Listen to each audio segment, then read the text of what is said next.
"This turkey tastes like cardboard," my sister-in-law sneered. My husband laughed. "Great," I quit. "Feed yourselves," I snapped. They joked until Christmas arrived.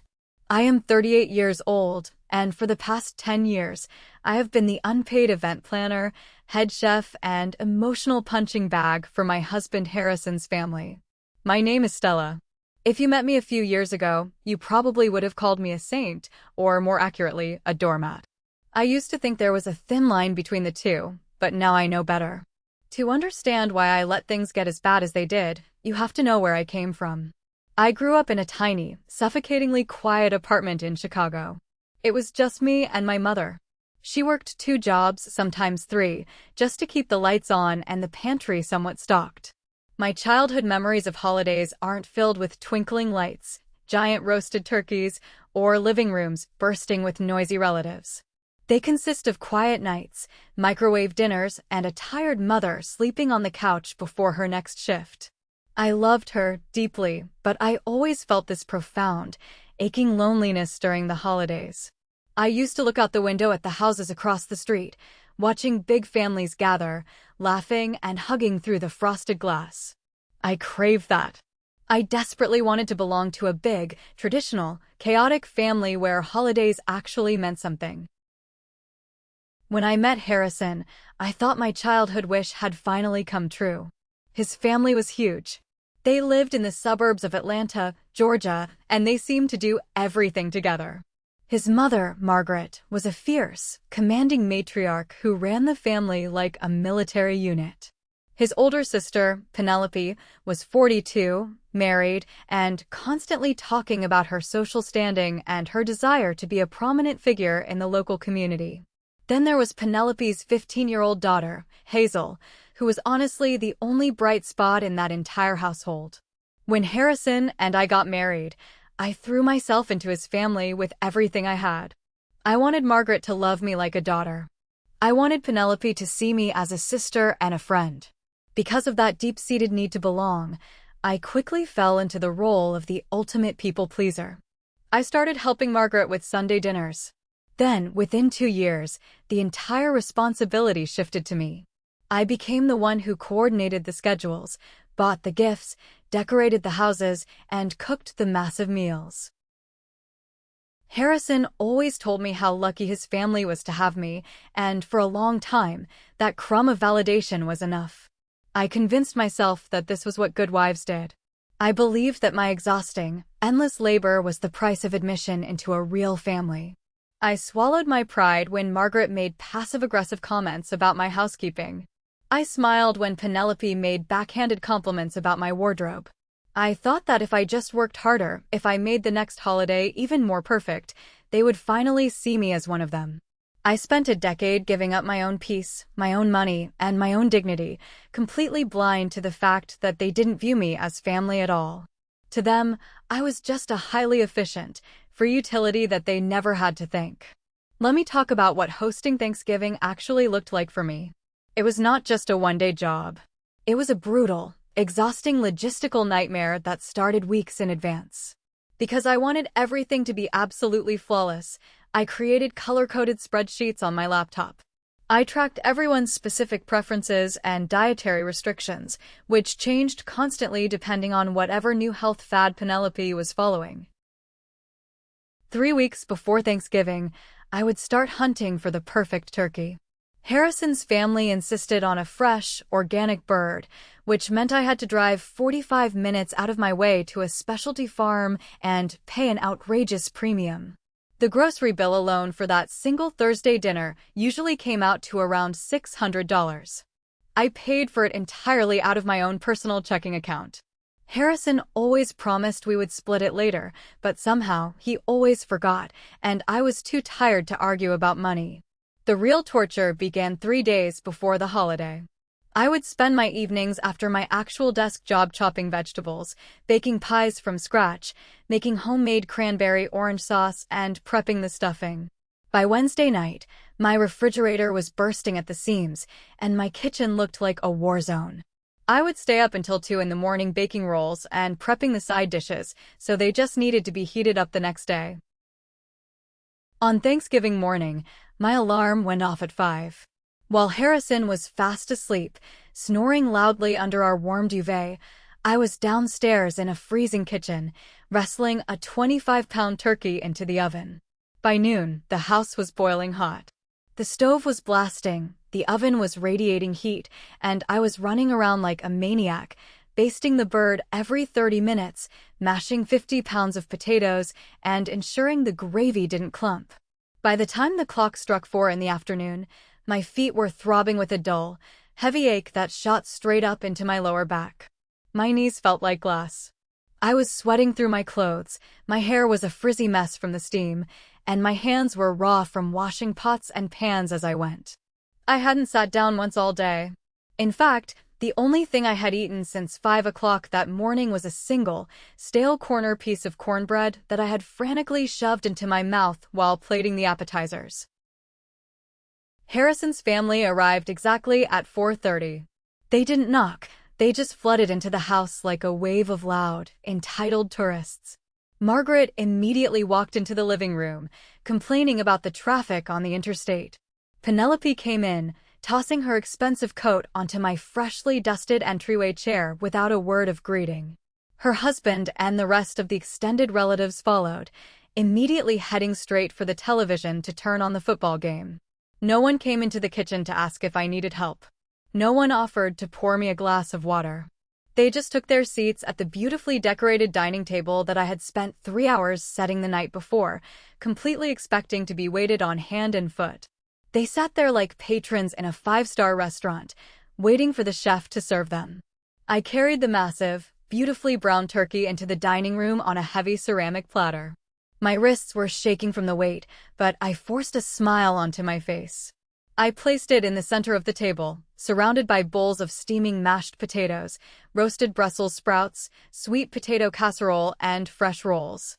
I finally sat down at the edge of the table, lifting my glass of water with a hand that was noticeably trembling from sheer exhaustion.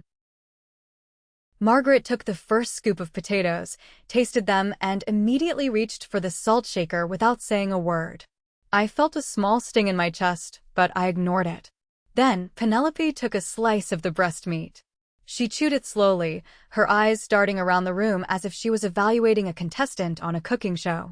She set her fork down with a loud, deliberate clink against her porcelain plate. She looked directly across the table at her mother, completely ignoring my presence, and sneered. She said that this turkey tasted like cardboard.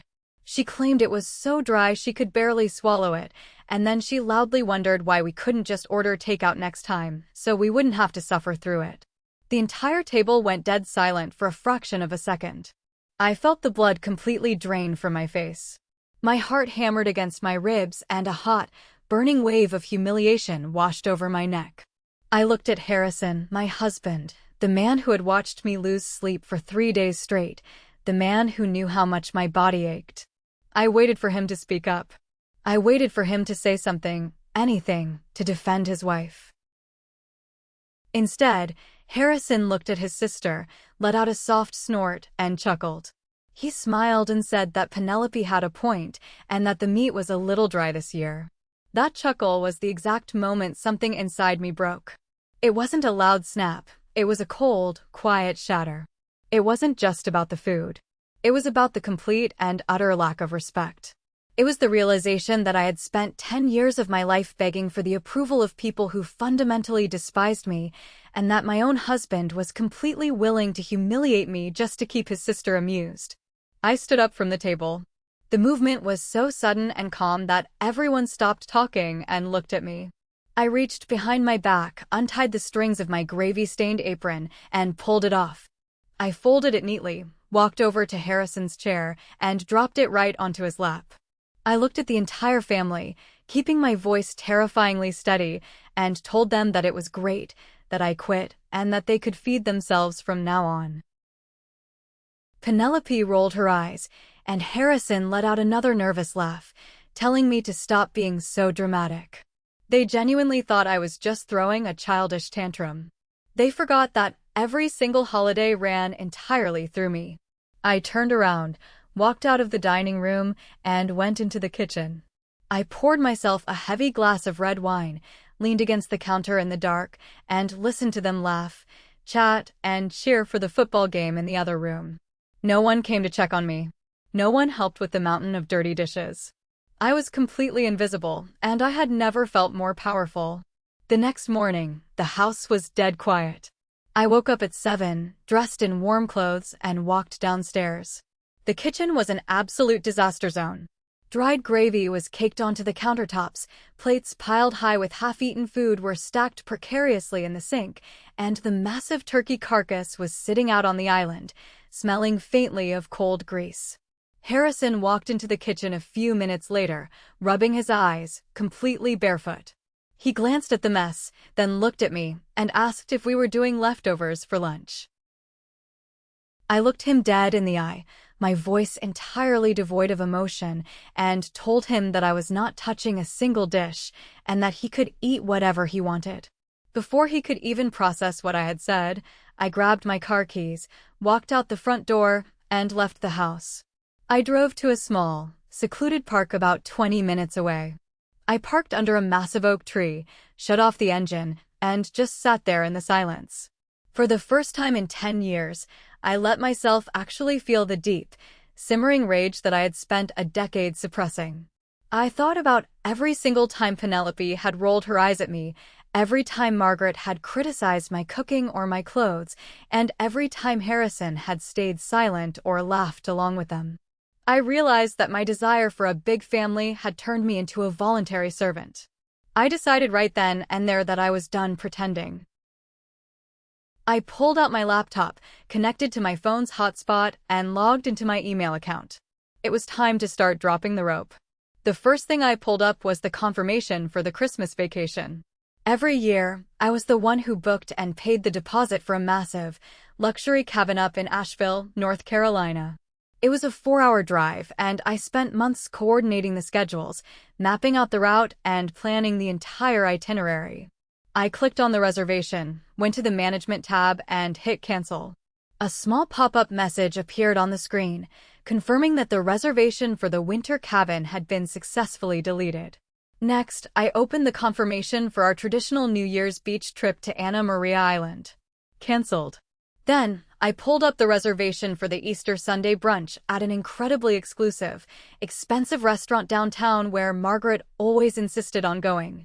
I called the restaurant directly, spoke to the manager, and told them to give our table away to the next family on the waiting list.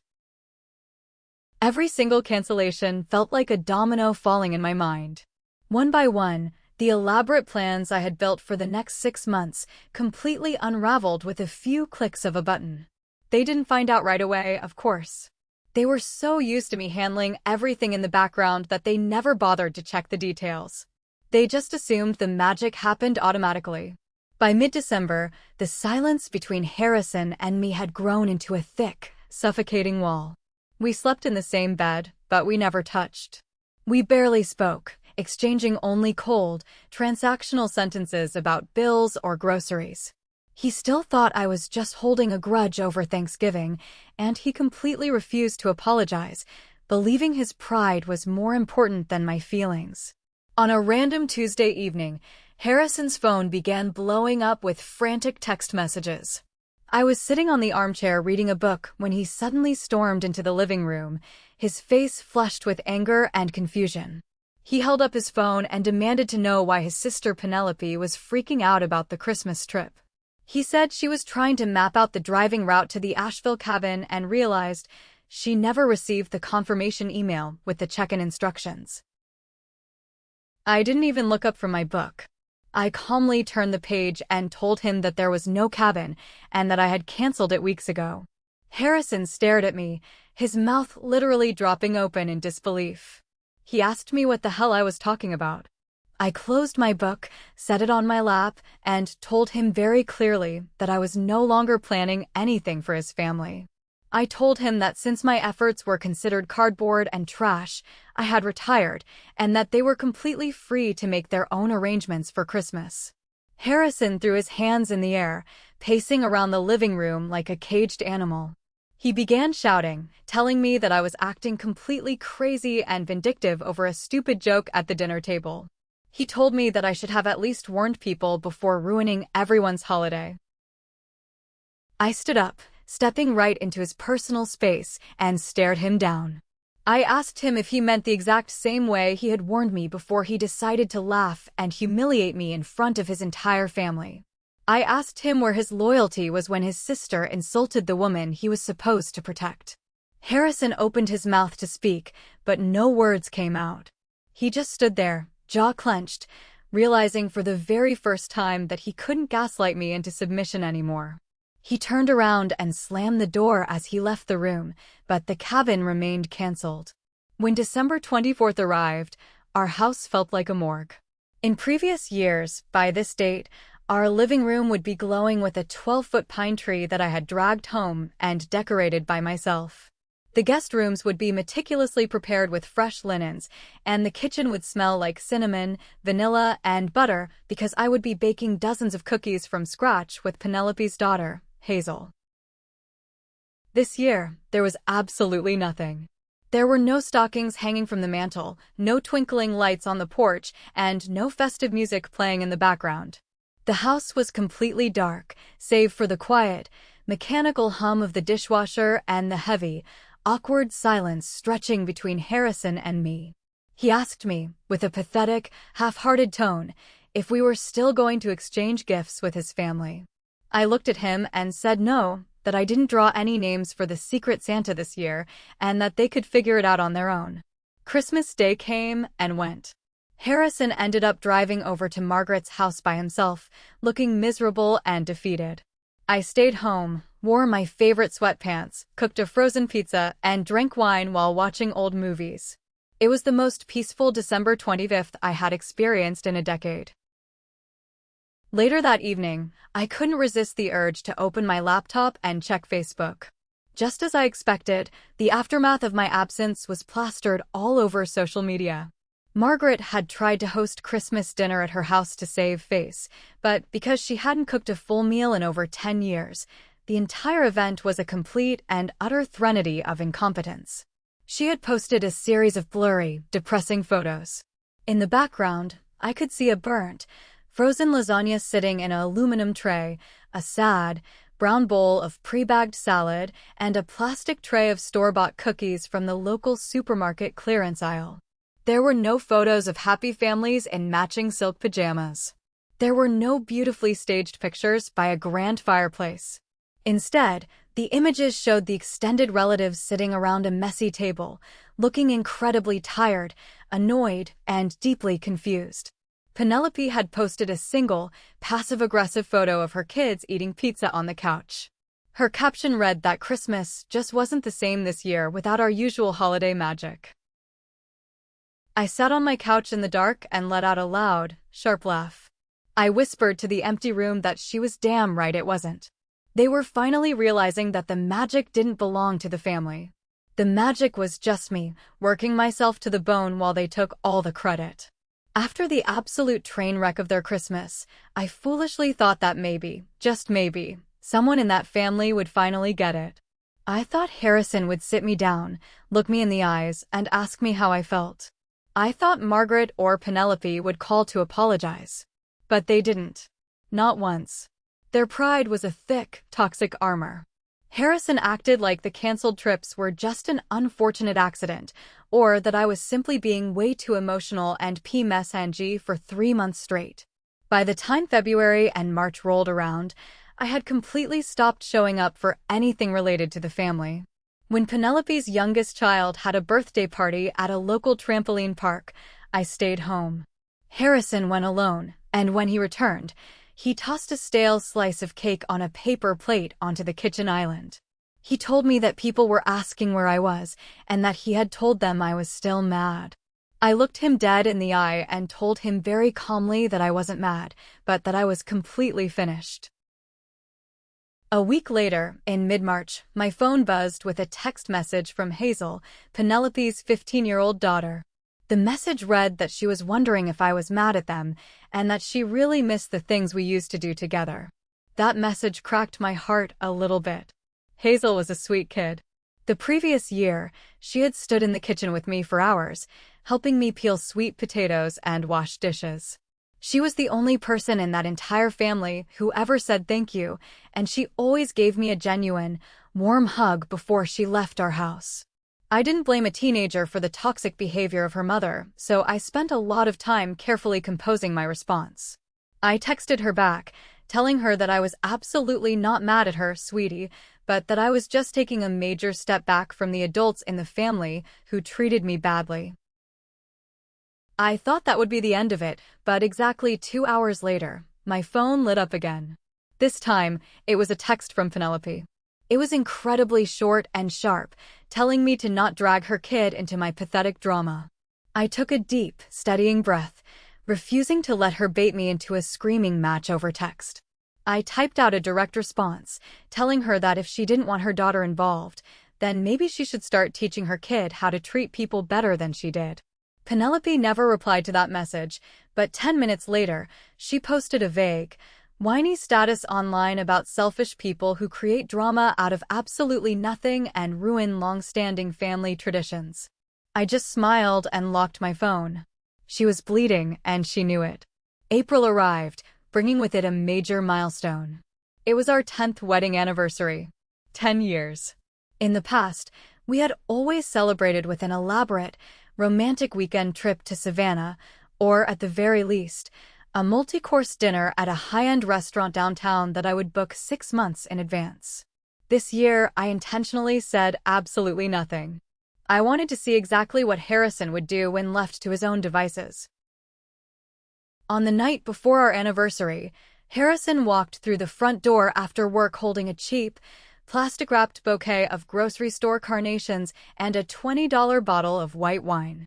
He handed them to me with a casual nod, saying "Happy Anniversary," acting as if he was dropping off a stack of papers to a coworker at an office desk. There was no card, no dinner reservation, and absolutely no plans. I stood in the kitchen, staring down at the sad, wilting flowers in my hands. I looked up at him and asked him if this pathetic gesture was really what 10 years of marriage meant to him. Harrison shrugged his shoulders carelessly, walking past me to open the refrigerator. He muttered that we had experienced a pretty rough few months, and that he didn't think I would even be up for doing anything special anyway. I told him that he never bothered to ask. Harrison rolled his eyes aggressively, slamming the refrigerator door shut.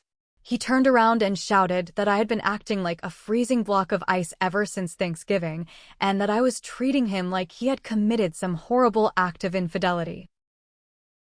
I stared at him, feeling a cold, heavy weight settle deep into my stomach.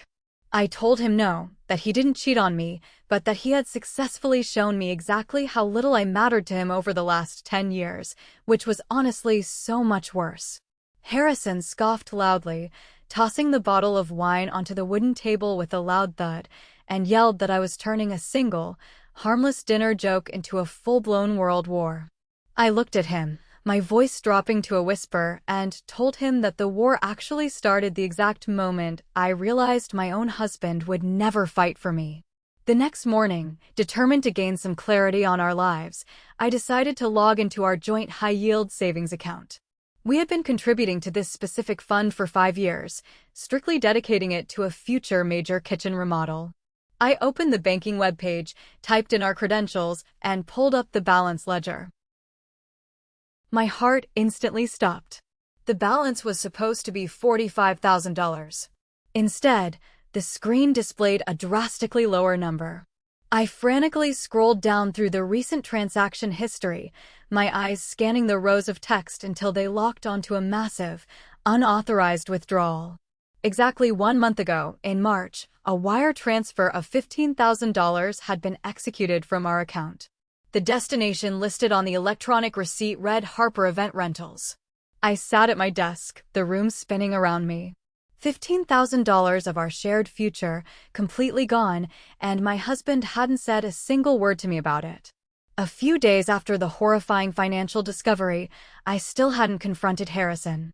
I was methodically waiting, building a paper trail and consulting with a legal professional in secret. I needed to know exactly what was going on before I made my final move. Late one Saturday afternoon, I drove to the local grocery store to pick up some basic items. I was exhausted, walking aimlessly down the baking aisle when I turned a corner and came face to face with Penelope. She was standing in front of the shelves, holding a massive bag of granulated sugar. When she looked up and saw me, she froze for a split second, her eyes widening. But then she immediately recovered, plastering a fake, sugary smile across her face as if we were the best of friends. She loudly said, "Hey, stranger," and took a step forward. I just gave her a brief, silent nod and attempted to push my shopping cart past her. But Penelope had other plans. She deliberately rolled her cart into the center of the narrow aisle, completely blocking my path. She tilted her head, giving me a patronizing look, and told me that the family really missed me, especially her mother, Margaret. She claimed that Margaret was constantly saying Sunday dinners just weren't the same without my special touch. I stood there, gripping the handle of my cart until my knuckles turned white. I said absolutely nothing, refusing to play her manipulative mind games. Penelope let out a sharp, artificial laugh. She shook her head and told me that everyone was honestly getting so tired of walking on eggshells around me for the past 6 months just because of a silly little joke. I looked her dead in the face, my eyes boring into hers with a cold fury that instantly wiped the smirk off her mouth. I told her very clearly that they weren't walking on eggshells around me, but that they were the ones throwing them at me for 10 years. Penelope blinked rapidly, completely shaken by my bluntness. She muttered something incoherent under her breath, aggressively jerked her cart out of the way, and hurried off down the aisle. But as I watched her walk away, I noticed something else. She was wearing an incredibly expensive, brand-new designer trench coat, and she was loudly bragging to another shopper she ran into about her massive upcoming project. She was boasting that she had just been appointed the head chairwoman for the Midsummer Elite Charity Gala happening at the end of August, and that it was going to be the most luxurious event of the summer. I stood in the middle of the baking aisle, my hands shaking with an intense mix of rage and clarity. The pieces of the puzzle were finally clicking together in my mind. Penelope had no personal wealth. Harrison had just secretly drained $15,000 from our savings, and now Penelope was suddenly hosting a massive charity gala for the local elite. The betrayal was far deeper than I ever could have imagined. Please click the like button on this video, subscribe to the channel, and leave a comment below with the name of the city you are currently living in. Every single comment helps this video spread to more viewers around the world, and I appreciate your incredible support so much. July in Georgia is an incredibly oppressive experience. The heat does not just sit in the air, it hangs over the trees like a thick, wet, suffocating blanket. The moment you step out of your front door, your lungs feel heavy, and your skin is instantly coated in a thin layer of sweat. But inside my beautifully decorated, perfectly air-conditioned suburban house, the atmosphere was freezing cold. The kind of cold that seeps deep into your bones and makes your chest ache. My 38th birthday fell on a humid Saturday in the middle of this relentless summer. I woke up at exactly 7 o'clock in the morning. I lay perfectly still on my side of the expensive king-sized mattress, staring up at the white ceiling fan spinning in slow, lazy circles. I felt a strange, uncomfortable mix of deep dread and a tiny, pathetic flicker of hope. Even though Harrison and I had been living like hostile, silent roommates for months, avoiding each other in the hallways and eating our meals at different times, a small part of me wondered if today would be different. I wondered if 10 entire years of marriage, 10 years of my unwavering service to his life, would prompt him to at least acknowledge my existence on the day I was born. I was not expecting a grand, sweeping romantic gesture. I did not expect a surprise party, a diamond necklace, or a dozen red roses. But I thought that maybe, just maybe, I would walk downstairs and find a simple paper card sitting on the kitchen counter. Or maybe he would look at me and suggest we go get a quiet cup of coffee together at the local cafe down the street. I pushed the heavy duvet off my legs, wrapped myself in my silk robe, and walked downstairs. The house was completely silent, except for the low hum of the refrigerator. Harrison was already awake. He was sitting at the large marble kitchen island, aggressively scrolling through something on his phone while drinking a thick, chocolate-flavored protein shake. He was fully dressed in his expensive, pristine white golf clothes. He did not look up when I entered the room. He did not say good morning. He simply finished the last sip of his drink, put his empty glass directly into the stainless steel sink without rinsing it, grabbed his car keys from the ceramic bowl, and finally glanced in my general direction. He told me, in a flat, monotone voice, that he had an early tea time at the country club with his buddies, and that he would probably not be back until late in the afternoon because they were grabbing drinks afterward. Then, he turned his back to me, walked out the door leading to the garage, and left. I stood alone in the center of the kitchen, listening to the heavy garage door rumble shut. A few minutes later, my cell phone buzzed on the counter, vibrating against the marble. I walked over and picked it up. It was a text message from my mother-in-law, Margaret. I opened the message. It read, "Happy birthday, Stella. I hope Harrison is treating you like an absolute queen today, sending you lots of love." I stared at the glowing screen for a long time. I let out a dry, harsh, humorless laugh that echoed in the empty kitchen. He had completely forgotten. The man I had spent an entire decade serving, the man I had cooked countless meals for, the man whose family I had desperately tried to please, could not even remember the date of my birth. I slowly walked over to the coffee maker, placed a mug under the spout, and pressed the brew button. I sat down at the dining table with my black coffee. It was the exact same heavy oak table where, 8 months ago, his family had viciously mocked my Thanksgiving dinner. As I sat there in the quiet morning light, a profound shift happened inside my mind.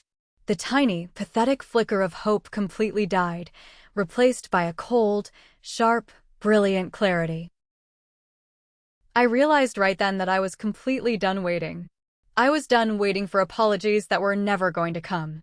I was done waiting for validation from people who viewed me as garbage. And I was absolutely done waiting for the truth about our missing savings. I knew Harrison was hiding something massive. I knew that the $15,000 missing from our joint account did not just vanish into thin air due to market fluctuations. I knew his golf game and the subsequent drinking session would keep him out of the house for at least 6 or 7 hours. I had the entire day to myself, and no one was going to stop me from finding out exactly where my money went. I left my coffee mug on the table, tightened the belt of my robe, and walked deliberately down the long hallway toward the back of the house. I stopped in front of the thick, solid oak door that led to Harrison's home office. Harrison always kept this room meticulously organized, treating it like his own personal, sacred sanctuary. It was the one room in the house where I was implicitly forbidden to linger. I was only allowed to enter if I was bringing him a hot plate of food while he was working late, or if I was bringing in the vacuum cleaner on Sunday mornings to clean the rug. The heavy mahogany desk sat directly in the center of the room, positioned perfectly in front of the large window. It was flanked by 2 tall, black metal filing cabinets.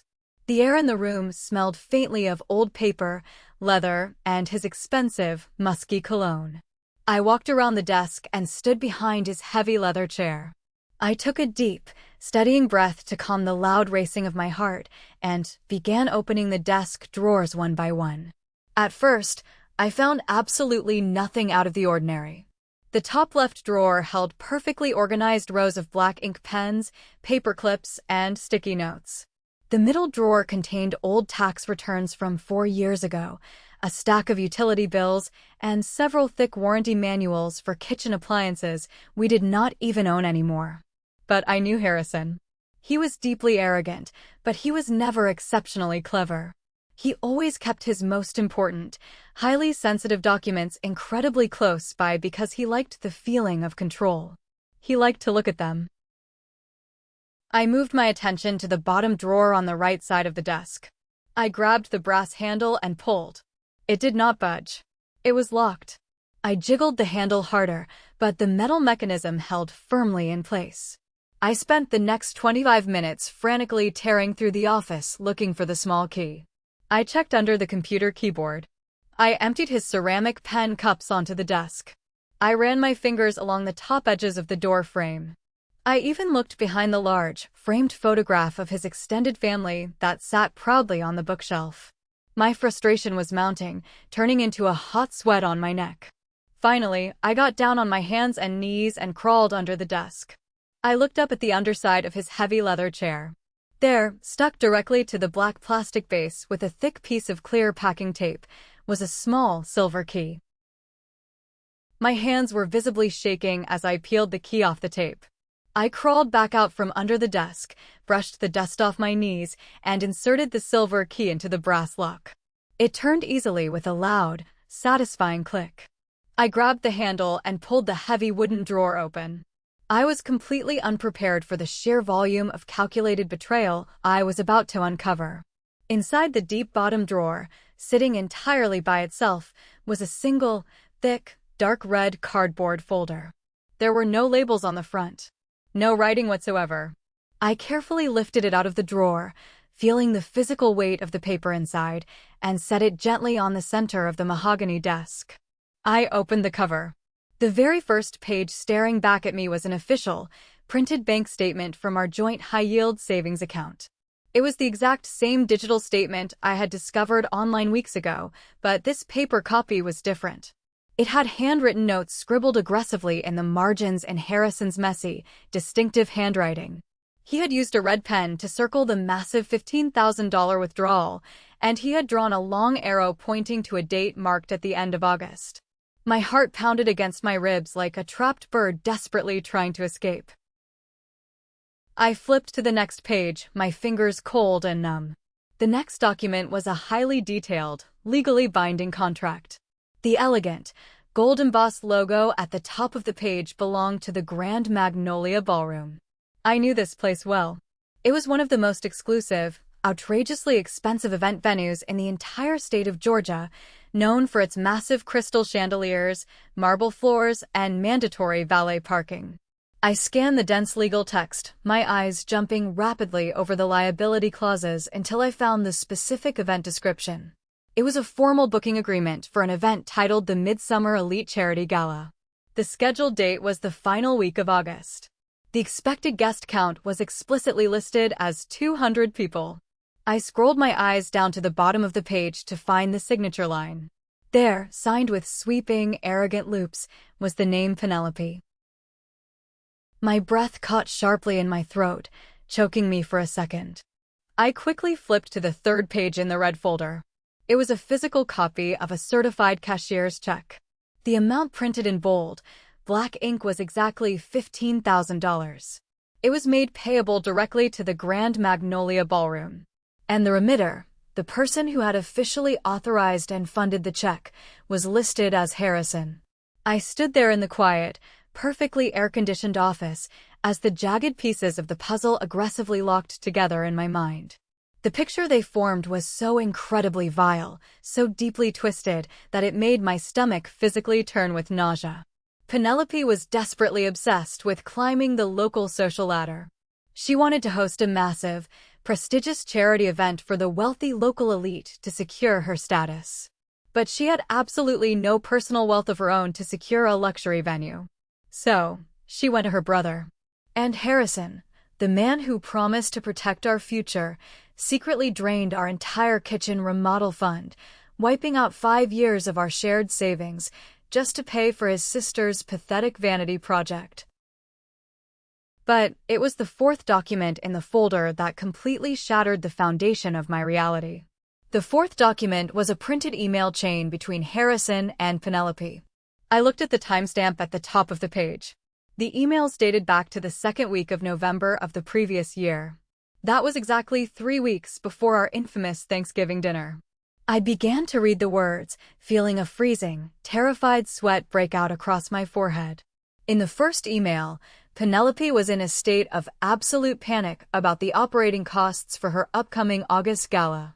She wrote to Harrison, complaining that professional catering for 200 people at the Grand Magnolia would cost at least another $20,000, which they absolutely did not have. And the venue was threatening to cancel the contract without a catering guarantee. Harrison's reply was printed directly below her message. I read his words, and my blood ran completely cold.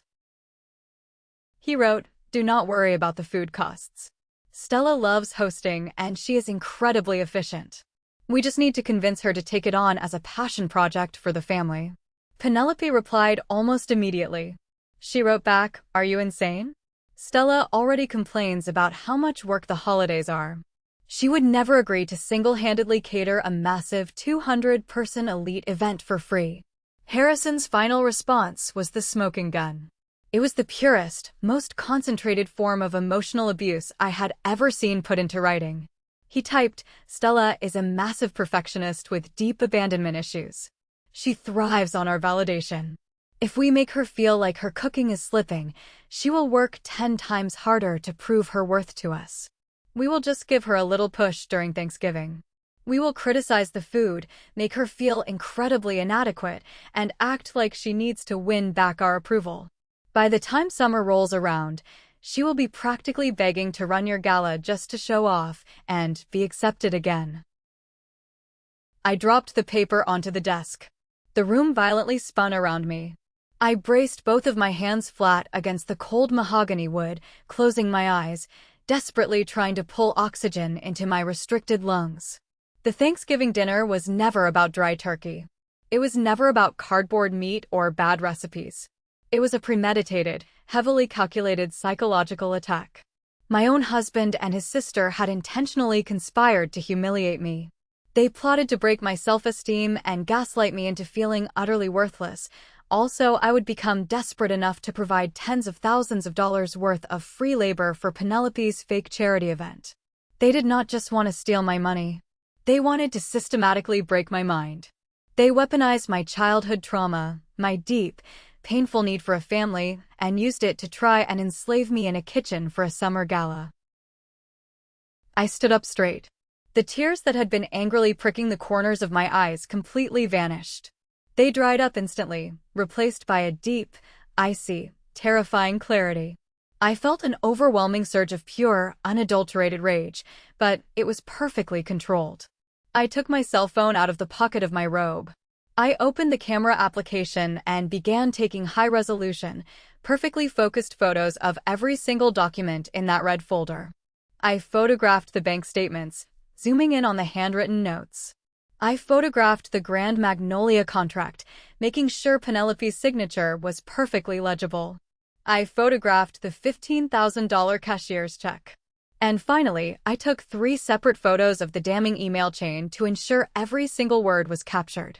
I immediately opened my web browser, created a brand new, secure email account that Harrison had absolutely no knowledge of, and emailed all the high-resolution photos to myself. Then I neatly placed the papers back into the red folder in their exact original order. I put the folder back into the bottom drawer, pushed it shut, locked it, and carefully taped the silver key exactly where I had found it under the leather chair. I walked out of the office, leaving no trace that I had ever been there, and walked straight into our master bedroom. I opened the large walk-in closet and pulled out my 2 largest, heaviest suitcases. I threw them open onto the mattress. I did not cry. I did not scream. I did not throw things against the wall. I operated with the cold, ruthless efficiency of a machine. I started folding my clothes. But I was incredibly specific about what I packed. I only took the things that I had purchased with my own money from my own paycheck. I packed my jeans, my comfortable sweaters, my work blouses, and my running shoes. I completely ignored the expensive designer handbags Harrison had bought me for our previous anniversaries. I ignored the diamond tennis bracelet sitting in the velvet box on the dresser. I wanted absolutely nothing that was tied to his money. Every gift he had ever given me felt like it was coated in toxic poison, bought with stolen funds and manipulative intentions. I moved into the master bathroom. I swept my toothbrush, my skincare products, and my makeup into a waterproof bag. I left his expensive colognes and shaving kits perfectly aligned on his side of the marble vanity. As I zipped up the second suitcase, I looked around the large, beautifully furnished bedroom. For 10 years, I had believed this room was my sanctuary. I had believed this house was my forever home. Now, looking at the expensive curtains and the plush rug, I realized it was nothing but a very comfortable prison cell. None of the memories trapped in these walls were actually happy. They were just exhausting records of my endless servitude. I dragged the 2 heavy suitcases out of the bedroom, down the stairs, and placed them neatly by the front door in the entryway. Then, I walked into the kitchen, sat down at the marble island, and waited for my husband to come home. Harrison returned home at exactly 4:30 in the afternoon. I heard the heavy garage door rumble open, followed by the clanking sound of his golf clubs being dropped carelessly onto the concrete floor. The door leading into the kitchen swung open, and he walked in, humming a cheerful, upbeat tune. He was clearly in a fantastic mood after his day on the golf course and his afternoon drinks. He opened the stainless steel refrigerator, grabbed a cold bottle of water, twisted the cap off, and finally turned around to face the room. I was sitting perfectly still on a tall stool at the kitchen island. Stacked neatly in a row in front of me on the marble counter were crisp, clearly printed copies of the photos I had taken in his office earlier that day. I had used the wireless printer in the guest room to make physical copies of everything. Harrison stopped dead in his tracks. The bottle of water paused halfway to his mouth. He looked at the row of papers, then slowly dragged his eyes up to look at my face. His cheerful, relaxed demeanor evaporated into thin air in a fraction of a second. It was replaced by a pale, sickly, terrifying look of absolute panic. He slowly walked over to the island, his golf shoes squeaking against the hardwood floor. He looked down at the paper closest to him. It was the printed email chain. I did not yell. I kept my voice incredibly soft, dangerously level, and completely devoid of any emotion. I looked into his terrified eyes and asked him how his golf game was. Harrison swallowed hard. I could see his Adam's apple bobbing nervously in his throat. His eyes darted frantically around the room, desperately looking for an exit strategy, a lie, or an excuse. He stammered, his voice cracking, telling me that I had absolutely no right to go snooping through his private, locked office. He tried to puff out his chest, attempting to project a fake sense of masculine authority, demanding to know why I had broken into his desk. I did not respond to his pathetic attempt at intimidation. I simply reached out and used my index finger to slide the copy of the $15,000 cashier's check across the smooth marble counter until it stopped right in front of him. I told him that when $15,000 vanishes from my bank account, privacy is no longer a luxury he gets to claim in this house. Harrison's shoulders slumped forward. The arrogant, wealthy suburban husband facade crumbled entirely, and the pathetic, cowardly, manipulative man underneath was fully exposed to the light. He started talking incredibly fast, waving his hands in the air in frantic, jerky motions. He claimed it was a guaranteed financial investment. He told me that Penelope had legally promised him a massive 30% return on the money once the charity gala brought in major donations from the wealthy attendees. He said he was going to surprise me with the incredible profits and finally give me that luxury kitchen remodel I had always wanted. I looked at him with an expression of pure, unadulterated disgust. I told him that Penelope did not even have a stable job, let alone a legally registered charity organization. I pointed out that legitimate charity galas do not pay out massive profit margins to secret investors unless they are actively committing federal tax fraud. He tried to step closer to me, reaching his hand out across the counter, attempting to grab my fingers. He told me that I was overreacting, that we could figure this out together like adults, and that Penelope was family and sometimes family makes mistakes.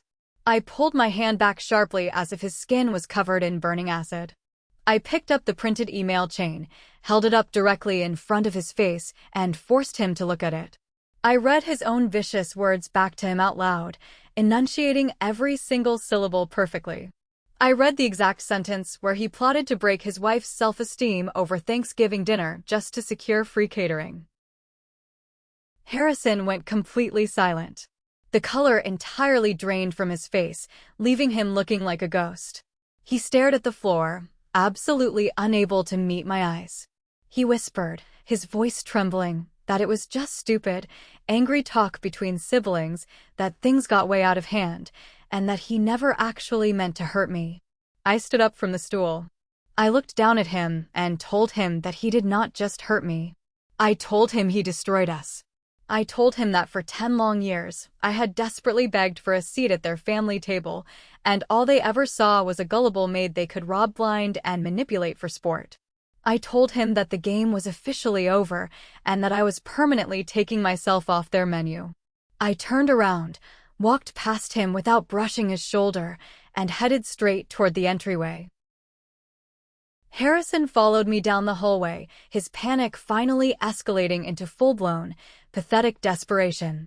He stood in the doorway as I grabbed the heavy handles of my suitcases, begging me not to walk out the door. He said we could go to intense marriage counseling immediately, that he would drive to Penelope's house right now and demand every single dollar back, and that he would spend the rest of his life making things right. I opened the heavy wooden front door, letting the suffocating July heat rush into the air-conditioned entryway. I turned back to look at him one last time. I told him that he could not demand money from someone who was fundamentally broke and drowning in debt, and he certainly could not fix a marriage that was built on a decade-long foundation of theft, lies, and severe psychological abuse. I told him I would be contacting a divorce attorney first thing on Monday morning, and that I expected him to communicate only through legal counsel from this exact moment forward. I dragged my heavy bags out to my car, threw them into the trunk, slammed it shut, and got into the driver's seat. I started the engine and drove away down the quiet suburban street. I did not look back in the rearview mirror once. I drove straight into the heart of the city to my older sister's house. The drive took 45 minutes, and for the entire duration, I kept the radio completely off. I just listened to the hum of the tires against the asphalt. When my sister opened her front door and saw me standing on her porch with my luggage, looking exhausted but fiercely determined, she did not ask a single question. She did not demand an explanation. She just stepped forward, pulled me into a tight, warm hug, and helped me carry my heavy bags inside. She guided me down the narrow hallway to her small guest bedroom at the back of the house. It was a very modest room, painted a soft yellow, with a simple twin bed, a slightly crooked wooden dresser, and a small window looking out into a wild garden. It was nothing like the massive, luxurious master suite I had just abandoned. But as I sat down on the edge of the squeaky mattress, surrounded by my 2 suitcases, I felt something wash over my body that I had not felt in over a decade. Absolute, uninterrupted, profound peace. There was no thick tension humming in the walls of this house. There were no demanding, passive-aggressive texts vibrating on my phone. There was no overwhelming, crushing pressure to plan, perform, cook, or perfect anything for anyone. That night, lying in that small twin bed, I slept for 10 straight hours without waking up once. The next morning was Monday. I called my office, took 3 personal days off from work, and immediately went into battle mode. My first stop was a completely different bank on the other side of the city.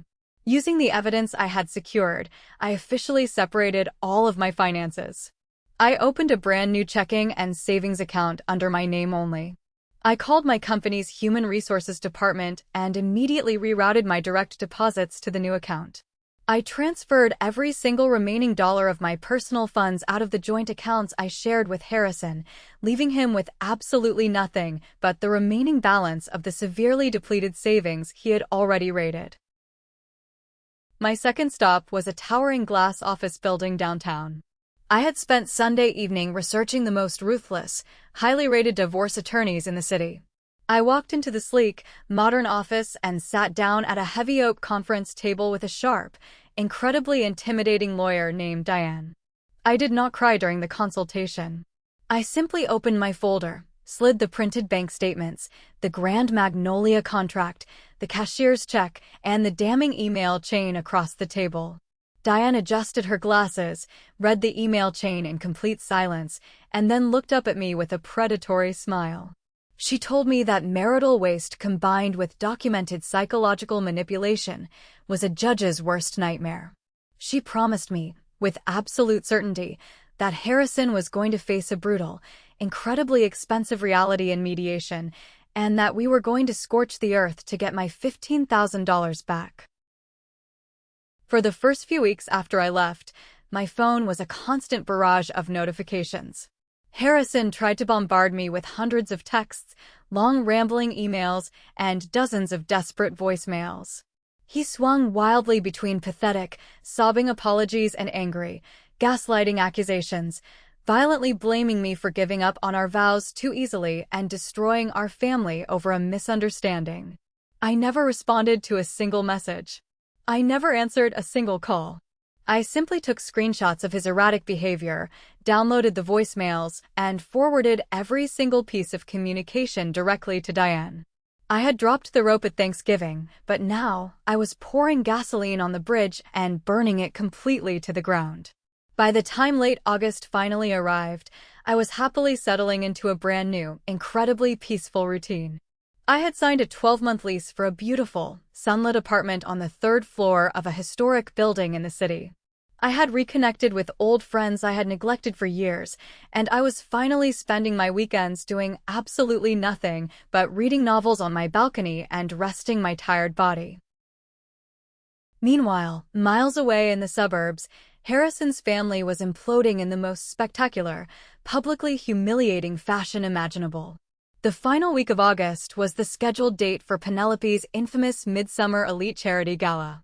Because I had completely vanished from their lives, taking my thousands of dollars of free labor, my obsessive organizational spreadsheets, and my high-end catering skills with me, Penelope was forced to actually execute the massive event herself.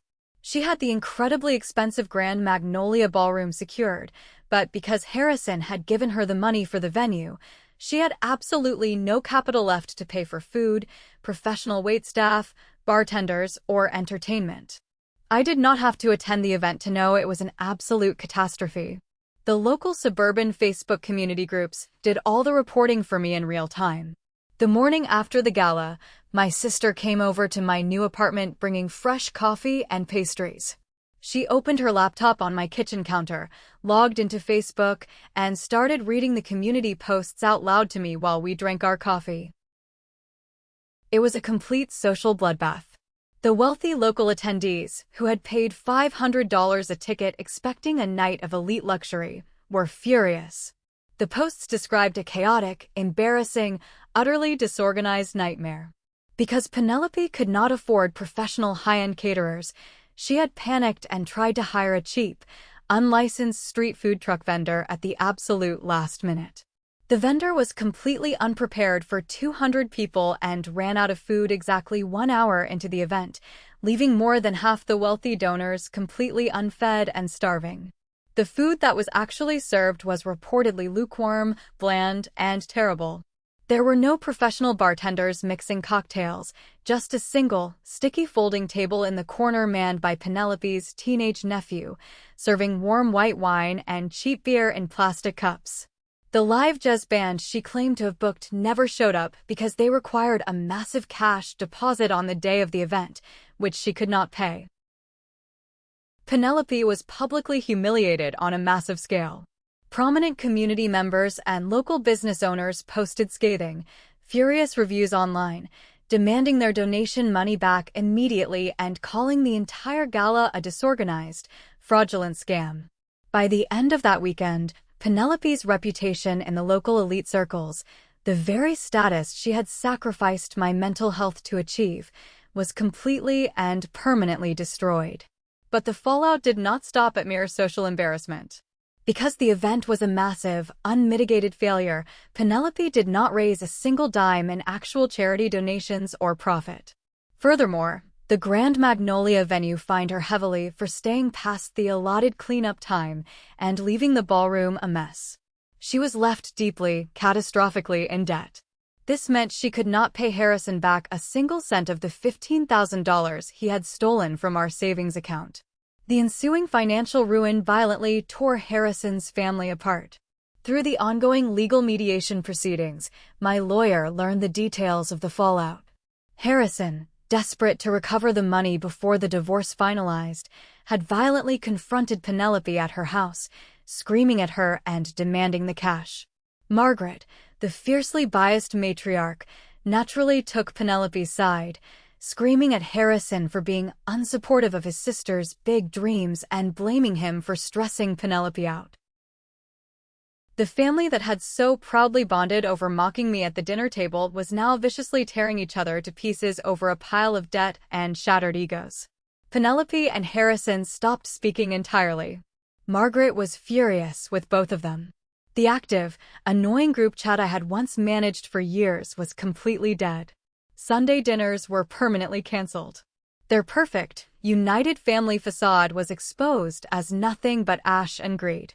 One rainy evening in October, my phone rang. I looked at the caller ID and saw Margaret's name flashing on the screen.